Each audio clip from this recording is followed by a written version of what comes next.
This is Border Crossings. I'm Larry London, your host, and today I welcome singer-songwriter Joe Taylor to our show. Joe has been recording music for a number of years, and as a self-proclaimed 1970s influenced performer, he has released his debut studio album called Anything's Possible. On the show, Joe Taylor talks about his distinction as New York's subway idol and how he beat out thousands for that title. We also will hear Joe performing several songs from his new album, so stay tuned to Border Crossings with Joe Taylor coming up next.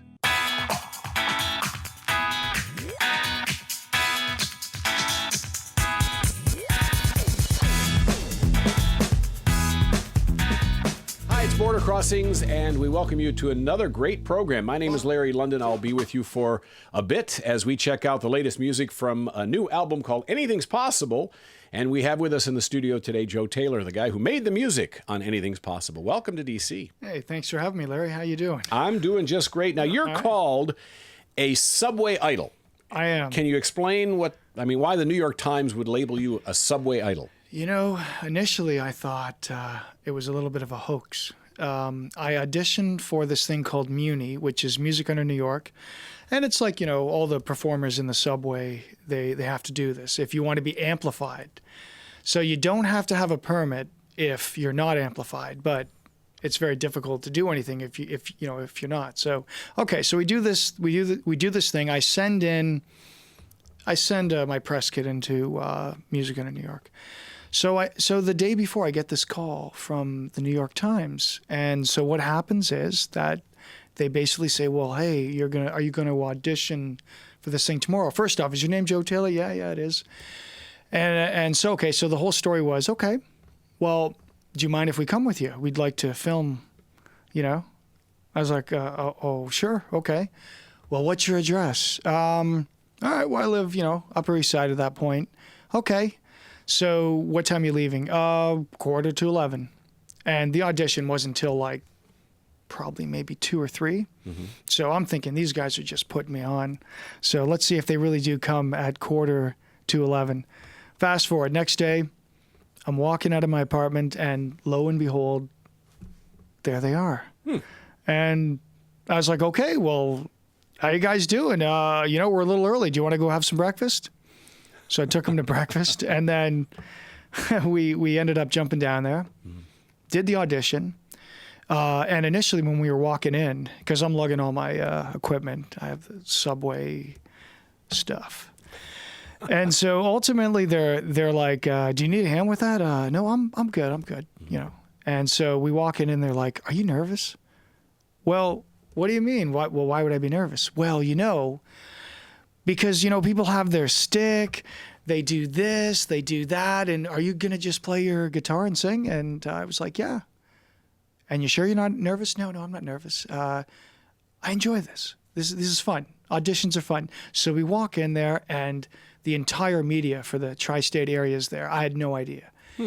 Apparently they accept, I think they audition maybe 100 people, and they probably get 10,000 applicants. Wow. And I had no idea that I didn't know what I was to expect. I'm just thinking, I'm going to play in the subway and, make some change, Mm-hmm. So I walk in there, and so then one of the guys comes up to me and says, okay, we want to sneak a mic on you. Okay, well, are they going to be okay with that? Oh, yeah, don't worry about that. So, okay, so and we basically filmed it, and there's a cool video. So, all you got to do is just type in Subway Idol, Joe Taylor, and there you are. And there I am. And apparently I got it. Mm-hmm. And at the time they were like, they didn't film it. It was 2 segments. So I didn't know if I got it or not. But a mutual friend of mine, who's another performer in New York, basically said, dude, this is 5 hours later. You're on the front of the New York Times. Your video's on there.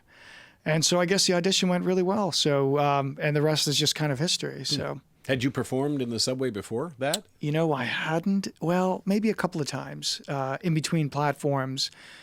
Now, with Music Under New York, they give you designated areas. It's a lot. It's much better. It's much easier. There's nothing like having 3 or 4 trains simultaneously moving by while you're trying to sing over top of that without any amplification. So I've tried to perform in the subway, but not successfully until I had the permit to do it. So with an amp. Wow. An amp's a big deal there. So. It is. It is. So they showed up on time, and it's probably the only time anyone from the subway was on time. Absolutely.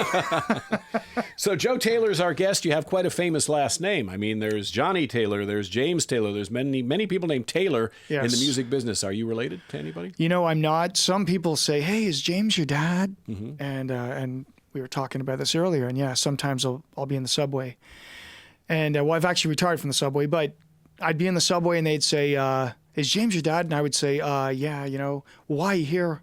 Well, Dad's a little mad at me right now. Dad kicked me out. Really? Yeah. Oh, well, here you go. Let me throw you a few dollars. Hope you guys work it out. I love his music, by the way.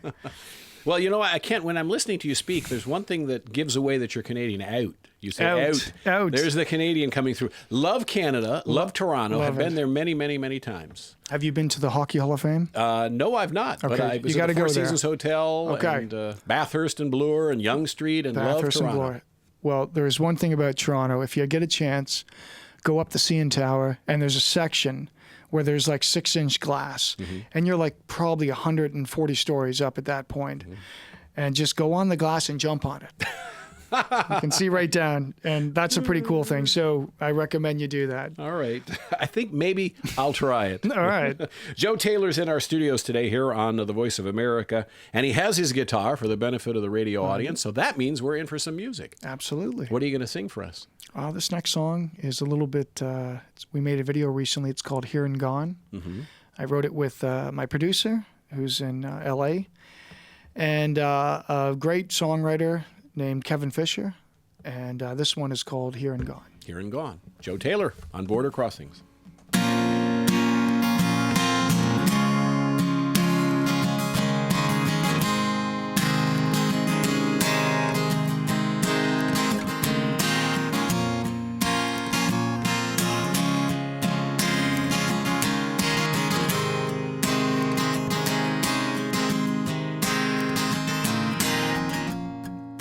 Take your time, but take some chances.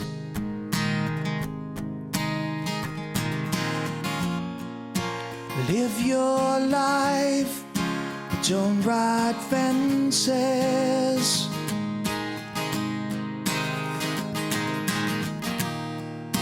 Pull me in, or let me go.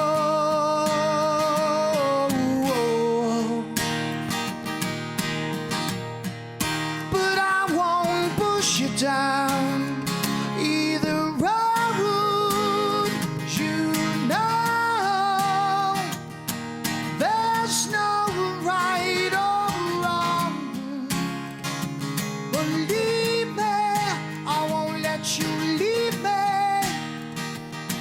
lost in between here and gone.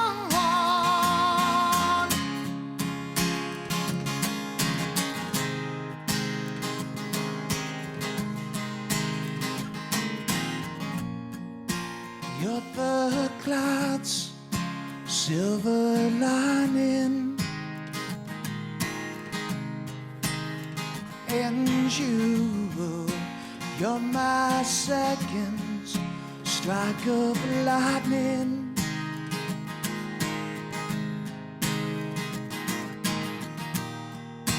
You make me burn, you make me glow.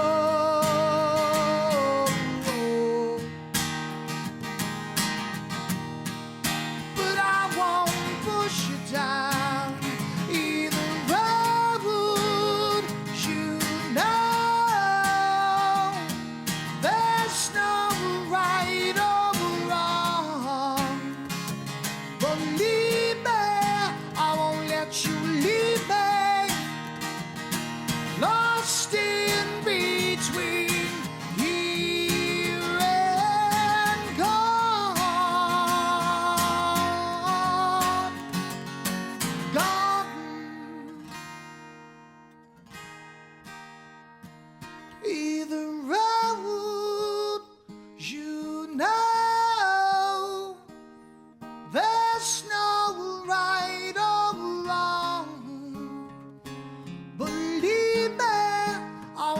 let you leave me lost in between and gone.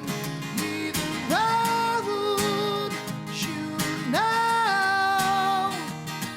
There's no right or wrong. But leave me, I won't let you leave me lost in between here and gone.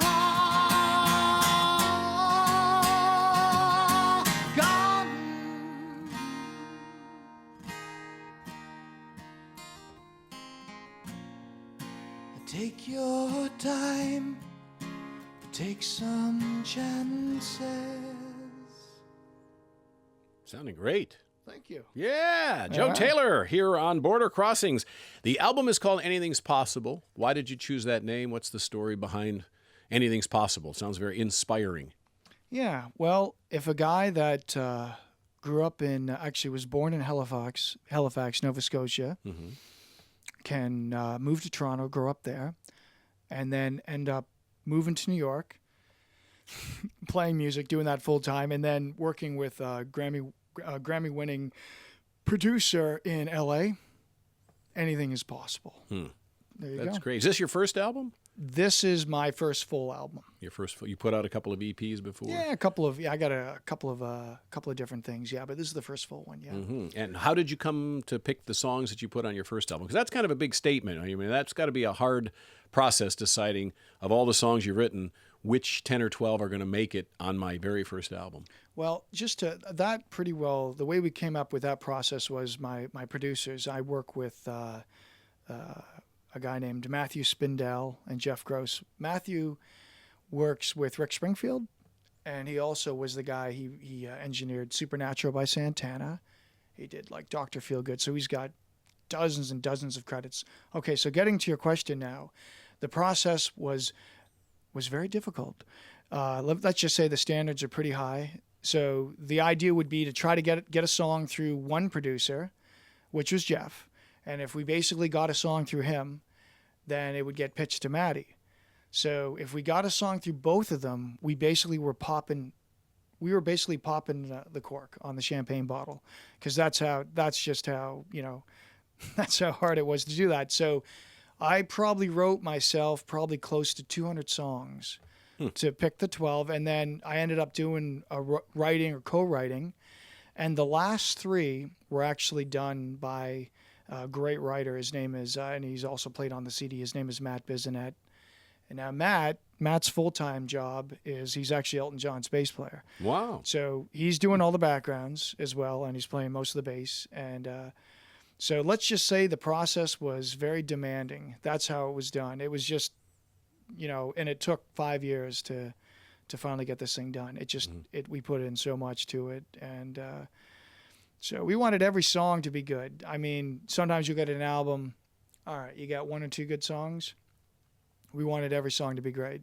So, and that's what happened. That's how it happened. And your production crew, I was reading where one of the engineers had worked with Tom Petty and Don Henley. So you've got quite a very solid group of people behind you. Absolutely, yes.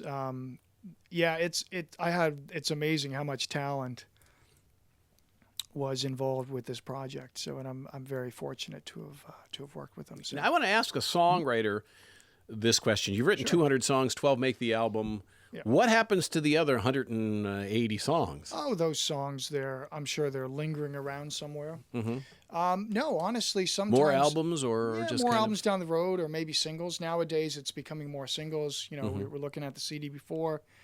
Well, the CD isn't quite as, it's not quite as full as it used to be as far as the physical packaging. Right. It's going to get to a point where it's just going to be all singles or 4 or 5 song EPs. That's what I loved, actually. If you go back in history, you listen to like the Beatles.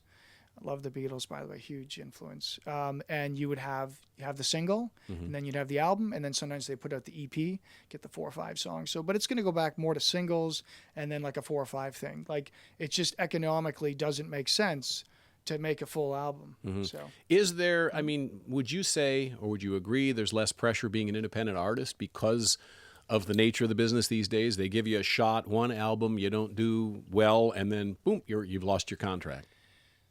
You know, it's funny you say that. Yes, I think there is less pressure when you are an indie. However, the good news is you're your own boss, and the bad news is you're your own boss. Mm-hmm.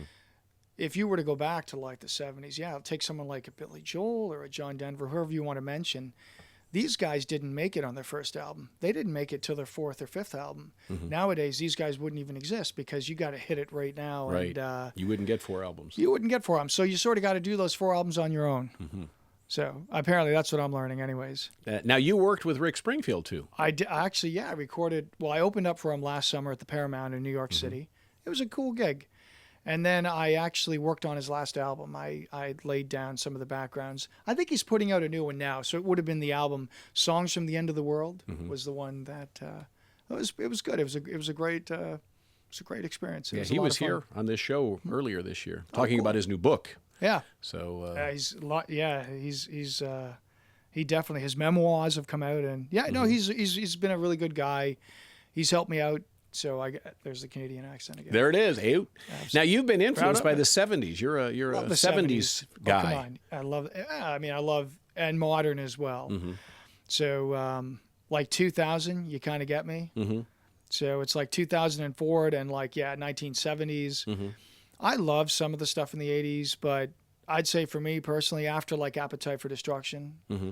I just kind of checked out for about 10 years. Mm-hmm. I went back to like the 60s and the 70s and even some of the jazz. You know, I was digging some stuff and some mm-hmm. swing and ragtime and all that stuff. So, what do you think the difference between the singers of the 70s and the singers today is? If you could put your finger on probably the most noticeable difference between what we hear today and what we heard in the 70s, other than the technology and... Yeah. Well, I would say the big difference is genuine. Mm-hmm. I think people nowadays, they're trying so hard to fit into where they're told where they're supposed to be. Mm-hmm. In the 70s, you just did it. You just let it happen. I just feel like it's a little more genuine when you do your own thing, and you know, everything is so pigeonholed. It's like mm-hmm. It's almost like going to we were in the cafe downstairs and we were looking at, the chips and that's kind of how it is. It's like a vending machine. It's like, okay, going to pick this option. There you go. There's, mm-hmm. okay, it's going to be a country album. There you go. It's going to be a rock album. There you go. It's going to be a grunge album. Boom, there you go. Mm-hmm. Don't step out of that category. In the 70s, are you kidding me? They had the 6 and 7 minute singles. I mean, Led Zeppelin wouldn't even exist today. Right. And they're my number 2, by the way. Like the Beatles are my number 1, Led Zeppelin are my number 2. Wow. So. That's a mixture of rock sounds. Yeah. Joe Taylor's our guest. I'm going to ask you to do another song. Okay. If you wouldn't mind. I would be absolutely honored. Yeah. Let me sing you the song that I did when I was auditioning for the Subway Idol. Oh, great. What's this called? This is called All Around the World. This is a happy song.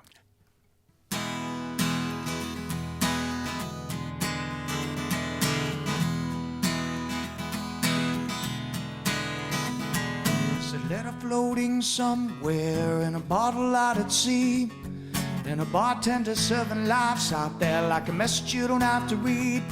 There's a teacher's desk of papers with an apple underneath, and the student learns the wisdom of its simple gravity. Yeah, I want to feel them ringing my ears. I want to all around the world, looking for a sign. Everywhere you turn, you find love if you believe it. All around the world, be what you desired, live inspired. What you give is what you get. You go all around the world.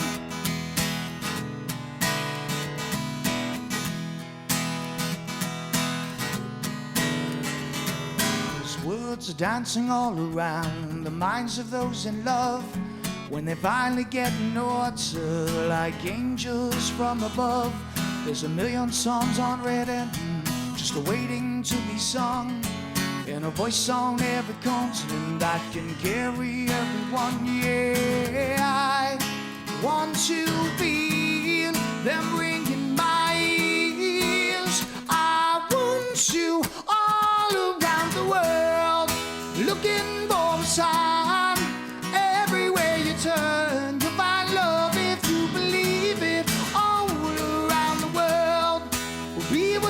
desired, live inspired. What you give is what you get. You go all around the world, all around.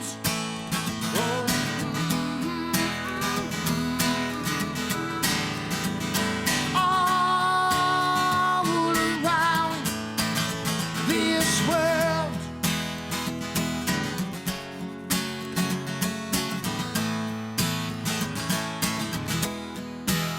Oh, ooh, oh, oh, oh. Lift your head from the weight of the world, all around the world, looking both sides, everywhere you turn, to find love if you believe it, all around the world. Be what you desire, live inspired. What you give is what you get. When you go all around this world, looking both sides, everywhere you turn, you find love if you believe it, all around the world. Be what you desire, live inspired. What you give is what you get. You go all around the world, all around the world. Ooh, yeah, yeah, yeah, all around the world.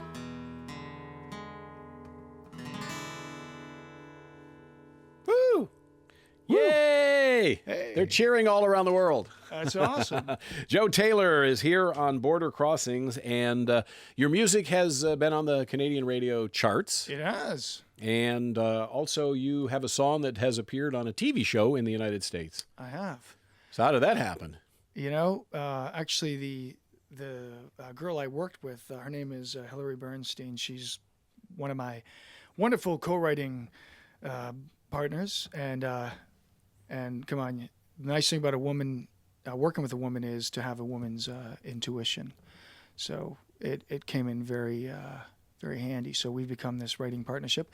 And she basically pitched the song to the television network, to NBC, and it just, you know, it just happened to be on Days of Our Lives, and it's pretty cool. It was, I think they were like in a cafeteria or like sort of like a cafe. Sorry, there's a little bit of a love scene kind of thing. So, hey, it was happy, so it worked, and that's how that happened. And there's the soap opera connection again to Rick Springfield. I keep going back to Rick Springfield.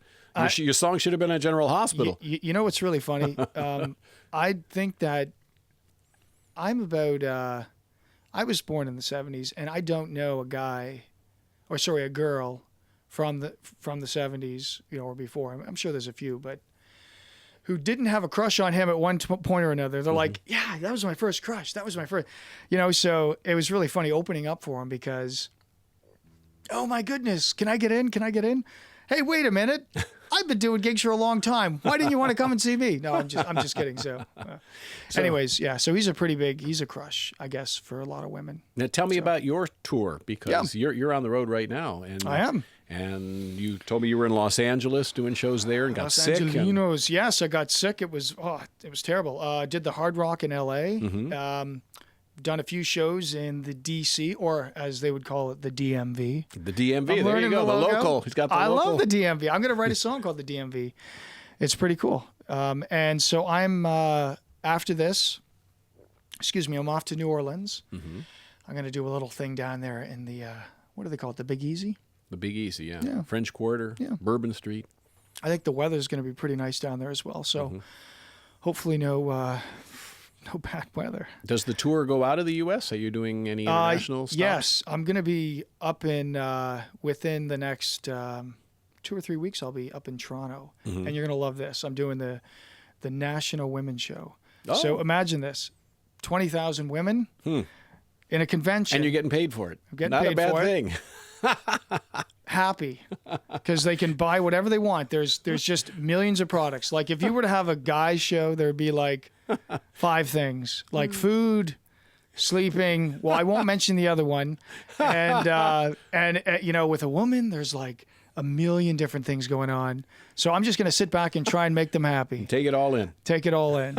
So Joe Taylor is with us on Border Crossings. The new album is called Anything's Possible. If people around the world who are tuned in want to get the album, where would they go? The best thing for them to do, they can go to iTunes and just type in Joe Taylor, Anything's Possible, with an apostrophe S. And on things, or they could just go to my website, which is joetaylorofficial.com. Joe Taylor Official. Official, yeah, you got to be official. Was there another Joe Taylor? There's a guy named Larry Joe Taylor. He's another Joe Taylor, and apparently there's another Joe Taylor. But you're the official. I am the official one. All right. But Larry's been around a little longer than me, so if you hear or you bump into him, tell him, the official Joe Taylor. The official Joe Taylor says hi. How about Facebook and Twitter? Social media. The best thing to do, just hit the website. You could do Facebook.com/Joe Taylor Music, but it's just best hit the website, and every possible link, icon, thing you push is going to be on there, and just push the button of just that easy. Whatever. Yeah, it's just that easy. All right, we got time for one more song. Okay. All right. Well, since we were talking about the title track, all right, why don't we do it? This is a song. This was written by Mr. Matt Bissonette, and this one is called Possible. Burned a shadow on my bedroom floor as I wonder what it all is for. Does it all add up to nothing? Turns away a love behind the store. Shut it down because I wanted more. This world will wait for no one. Rolling waves crash as I come up for air, while it leaves me barely breathing. Lonely days pass, I dare too much to care, when I am too blind to see that I've wasted all this time playing fool. Will I ever make a last stand like a new man? Is it possible to believe in love again? 'Cause it's forever ever after, moving faster. What disaster? Is it possible to fly this plane and find some place to land?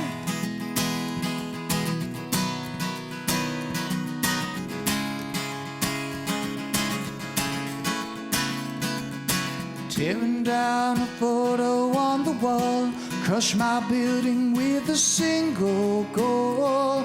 There's a heart there in the rubber, leaving my best of friends on the fence. Pick up broken pieces, make them fit in a puzzle incomplete. In time, I've wasted all this time playing cool. Will I ever make a last stand like a new man? Is it possible to believe in love again? 'Cause it's forever ever after, moving faster. What disaster? Is it possible to fly this plane and find some place to land? Planted flowers in my bedroom floor, still can't figure what it all is for. Will I ever make a last stand like a new man? Is it possible to believe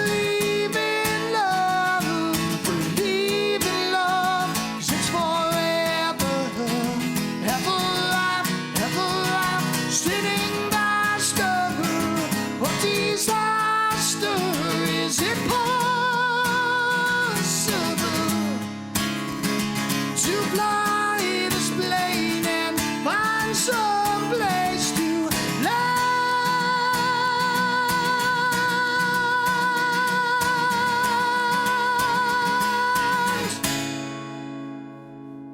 Well, thank you, Joe Well, Taylor. there you go. Appreciate meeting you and hearing some great music. Hey, man, thanks for having me, and hope to do it again. That's called Anything's Possible, the new album, which is available right now. Yeah, it is. Just hit iTunes or hit the website, and absolutely. And anything's possible. Anything is possible. All right, Joe Taylor's been our guest. I'm Larry London, and this is Border Crossings.